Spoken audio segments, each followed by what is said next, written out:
45 yung score ko over 50. Ikaw, Torjang, ilan ka? I'm only 37. Gagi, pre. 20 lang yung score ko. Yung akin nga, 5 lang. Monica, ilan ka? Ako? 43. Goodness gracious, Karing. You're mas mataas ang score kay Renzo. 44 lang si Renzo. Pre, totoo? Oo. Nalimutan ko sagutan yung sa likod. Ano ba, Torjang? Mas matalino kaya talaga ako kay Renzo. Talagang tinatamad lang ako mag-aral kaya laging second honor. Pero paano pa kaya pag nagseryoso ako? Di ako na ang first. Sarap talaga siya muraan itong bida-bida na ito.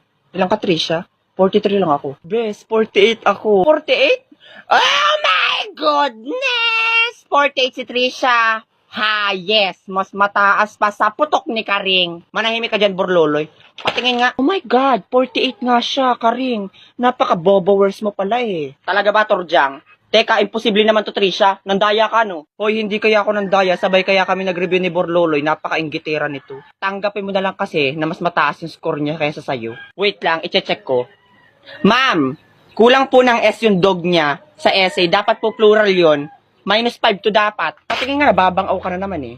Anong dapat plural? Is naman yung ginamit na verb. Huwag kang tanga dyan ha. Hoy, bulwak, ako ang naggawa ng essay niyan. Mas marunong ka pa sa akin. Hoy, akin na yung test paper mo. I-check ko din. Siguradong tama ang sagot ko dyan. Si Torjang kaya nag-check niyan. Talaga ba? Ma'am, tingnan niyo po yung modus ng magkaibigang bayo ko.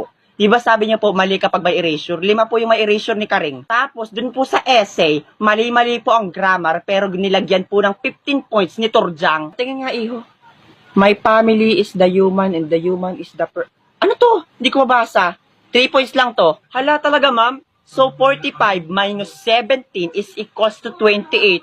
Grabe naman yun, pero deserve mo yun. Akin na yan. Karing, it's okay lang. Don't cry na. By the way, sino ba nagturo sa'yo ng essay? Hinayo pa ka, sa'yo yun galing!